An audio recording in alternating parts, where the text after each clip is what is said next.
दुनिया में सबसे ज्यादा झुग्गियां भारत में है और भारत में सबसे ज्यादा झुग्गी भारत की राजधानी दिल्ली में है।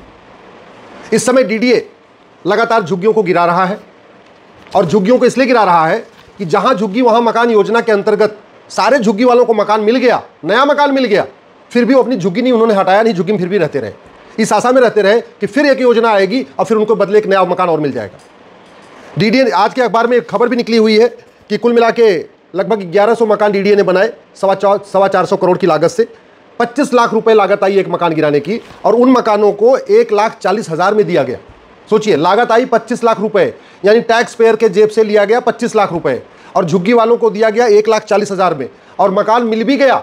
उसके बाद भी उन मकानों को उन्होंने किराए पर उठा दिया, फिर भी झुग्गी में रहते रहे, इस आशा में रहते रहे कि कल को फिर आएगी एक योजना जहां झुग्गी वहीं मकान और फिर उनको मकान मिल जाएगा। भारत झुग्गियों का देश बन चुका है और भारत की राजधानी झुग्गियों की राजधानी बन चुकी है और इसके लिए सब जिम्मेदार है। इसके लिए विधायिका इसलिए जिम्मेदार है कि आज तक हमने अवैध निर्माण को गंभीर अपराध घोषित करने के लिए कोई कानून बनाया ही नहीं। इसके लिए कार्यपालिका इसलिए जिम्मेदार है कि पैसे लेके वो झुग्गियों को बने रहने देती है और झुग्गियों को प्रमोट करती है। इसलिए न्यायपालिका इसलिए जिम्मेदार है कि कभी वो इस बात की जांच नहीं करती कि झुग्गी में रहने वाले कौन है, इनको पहले मकान मिला कि नहीं मिला, और जैसे झुग्गी की तरफ से कोई एक पीआईएल आएगी उसके बाद वो स्टे कर देंगे, भैया ठीक है झुग्गी नहीं तोड़ना। और इसके लिए खबर पालिका जिम्मेदार है जो झुग्गी तोड़ने की खबर तो छापती है लेकिन ये नहीं छापती ये झुग्गी बनी कौन, बनाया किसने, कब बनी, किसने बनवाया और ये झुग्गी में रहने वाले कौन है। भारत में इतनी बड़ी घुसपैठ का मूल कारण ही है जो हमारी योजना रहती है ना, जहां झुग्गी वहां मकान। ये योजना पूरे रोहिंग्याओं को यहां अटैक कर रही है, बांग्लादेशियों को अटैक कर रही है। पूरे दुनिया में सबको पता है कि भारत में अंदर घुसने का, चाहे असम का बॉर्डर हो चाहे बंगाल का बॉर्डर हो, 2,000 रुपए में आप भारत में आ सकते हैं और ये खुला रेट है। 2,000 रुपए देके रोहिंग्या, बांग्लादेशी, पाकिस्तानी, अफगानिस्तानी भारत के अंदर घुस जाते हैं। नेपाल बॉर्डर से भी घुस जाते हैं, म्यांमार बॉर्डर से भी घुस जाते हैं, बंगाल के बॉर्डर से, बांग्लादेश के बॉर्डर से घुस जाते हैं और मात्र 2,000 रुपए लगता है, अंदर आ जाते हैं। उनका 2,000 में आधार बन जाता है, 2,000 में राशन कार्ड बन जाता है, 2,000 में बर्थ सर्टिफिकेट बन जाता है, 3,000 रुपए में ड्राइविंग लाइसेंस बन जाता है। जब 4 डॉक्यूमेंट बन जाता है फिर वो किसी देशद्रोही नेता को पकड़ते हैं, जिसको सांसद बनना है या पार्षद बनना है या प्रधान बनना है या विधायक बनना है। वो देशद्रोही नेता वो 4 डॉक्यूमेंट के सहारे उनका नाम जुड़वा देता वोटर आईडी में। ये दिल्ली में जितनी झुग्गियां बसी हैं उसमें ज्यादातर झुग्गियां शीला दीक्षित ने बनवाई थी। किस लिए बनवाई थी? वोट की खातिर। सबसे ज्यादा झुग्गियां बनवा के उनको पक्का मकान देने का काम किया शीला दीक्षित ने। ये देशद्रोह नहीं तो और क्या है? केवल चंद वोटों की खातिर बांग्लादेशियों को यहां बसाना, उनकी झुग्गी बनवाना और झुग्गी के बदले पक्का मकान देना। पक्का मकान देने का मतलब यह हुआ कि कल तक जो अवैध थे वो इल्लीगल थे, अब तो लीगल हो गए। तो एक तरीके से हम झुग्गी के बदले मकान देके अवैध रोहिंग्या को, अवैध बांग्लादेशियों को, अवैध अफगानिस्तानियों को, अवैध रूप से रहने वाले पाकिस्तानियों को, उनको तो मान्यता दे रहे हैं, उनको तो हम परमानेंट पक्का घर बना के दे रहे हैं। और घर भी कितने का? 25 लाख रुपए का।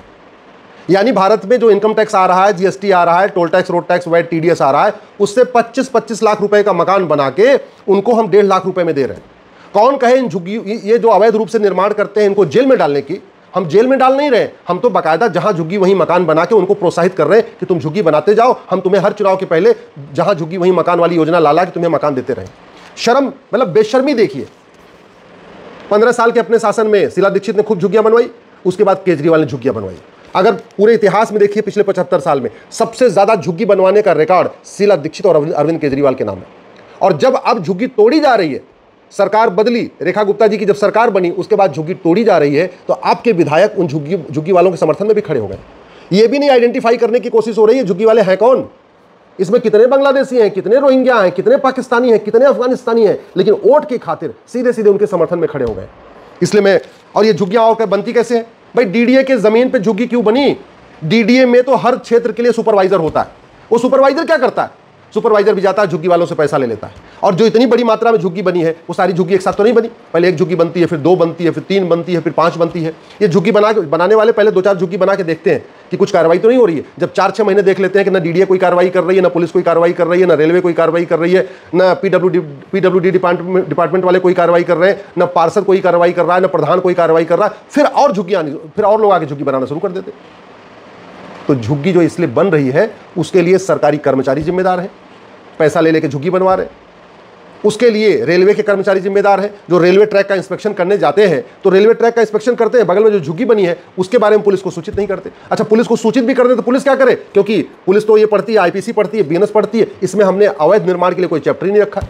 अवैध निर्माण तो हम सिविल मैटर बताते हैं, कायदे से अवैध निर्माण एक गंभीर, एक जघन्य आपराधिक मामला होना चाहिए। रेलवे की जमीन पे, पीडब्ल्यूडी की जमीन पे, स्कूल की जमीन पे, नदियों के किनारे, जंगल में, हाईवे के किनारे, एक्सप्रेसवे के किनारे, बस स्टैंड पे, डीडीए की जमीन पे, जीडीए की जमीन पे, एलडीए की जमीन पे, जेडीए की जमीन पे या म्हाडा की जमीन पे, जो भी सरकार, जो पब्लिक लैंड है, चाहे वो ग्राम समाज की जमीन, वहां झुग्गी बनाना गंभीर अपराध होना चाहिए। लेकिन आज तक ऐसा हमने कोई प्रोविजन रखा ही नहीं। जब रखा ही नहीं तो कानून का खौफ नहीं।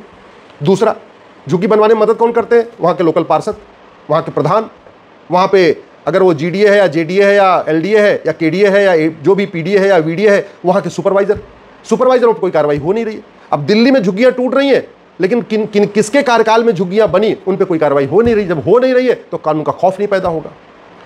भारत में भ्रष्टाचार हमारे लिए बहुत बड़ा खतरा है। सारे के सारे अवैध काम का मूल कारण है भ्रष्टाचार। और भ्रष्टाचार भी ऑनलाइन नहीं, एटीएम पेटीएम के जरिए नहीं, कैश में। घुसपैठिए 2000 रुपए कैश दे के अंदर आते हैं 2-2 हज़ार में डॉक्यूमेंट बनवा लेते हैं, फिर झुग्गी बना लेते हैं। कोई अगर सुपरवाइजर आता है उसको भी 2-4 हज़ार रुपए पकड़ा देते हैं, वो भी अपना मुंह बंद कर लेता है। कोई पुलिस आता है उसको भी 2-4 हज़ार रुपए पकड़ा देते हैं, वो भी मुंह बंद कर लेता है। थानेदार आता है उसको भी 2-4 हज़ार पकड़ा देते हैं, वो भी मुंह बंद कर लेता है। भारत इसीलिए झुग्गियों का देश बन गया है और दिल्ली इसीलिए झुग्गियों की राजधानी बन गई है। हमें आपको बोलना पड़ेगा, क्योंकि ये जो झुग्गी के बदले मकान की योजना है, ये कोई पॉलिटिकल पार्टी नहीं लाती है। ये झुग्गी के बदले मकान योजना कोई नेता अपनी जेब से नहीं बनवाता। ये जो झुग्गियों के बदले मकान बनते हैं और दिए जाते हैं, इसमें नाम तो नेताओं का होता है, नाम पॉलिटिकल पार्टियों का होता है। हमने इतनी झुग्गी दे दी, इतने झुग्गी वालों को मकान दे दिया, लेकिन ये जो पैसा है ये आपका इनकम टैक्स है, आपकी जीएसटी है, आपका टोल टैक्स है, आपका रोड टैक्स है, आपका वैट है, आपका टीडीएस है। अगर आप नहीं आवाज़ उठाएंगे तो ये चलता रहेगा, ये चलता रहेगा। और भारत में लगातार अवैध बाहर के जो लोग आएंगे उनको झुग्गी के बदले मकान मिलता रहेगा। तो इसलिए मैं आपसे निवेदन कर रहा हूं, संसद का सत्र शुरू होने वाला है, अपने क्षेत्र के लोकसभा और राज्यसभा के सांसद से मिलिए, उनसे कहिए कि अवैध निर्माण को एक गंभीर अपराध घोषित करने के लिए बीएनएस में अमेंडमेंट ले आए, इसमें एक नया चैप्टर जोड़े। दूसरा, झुग्गी पे जिम्मेदारी तय करें। ये पार्षद की जिम्मेदारी होनी चाहिए कि उसके क्षेत्र में कोई झुग्गी न बनने पाए। आखिर पार्षद की जिम्मेदारी है ना कि बिजली न कटे, पानी सीवर न जाम हो, तो पार्षद की और प्रधान की जिम्मेदारी होनी चाहिए कि उसके क्षेत्र में कोई झुग्गी न बने। जिस पार्षद और प्रधान के क्षेत्र में झुग्गियां बन जाएं अवैध रूप से, उनके चुनाव लड़ने पे बैन लगाना पड़ेगा। जिस विधानसभा में अवैध रूप से झुग्गी बन जाए, जिसके कार्यकाल में झुग्गी बन जाए, उसके विधायक बनने पर रोक लगाना पड़ेगा।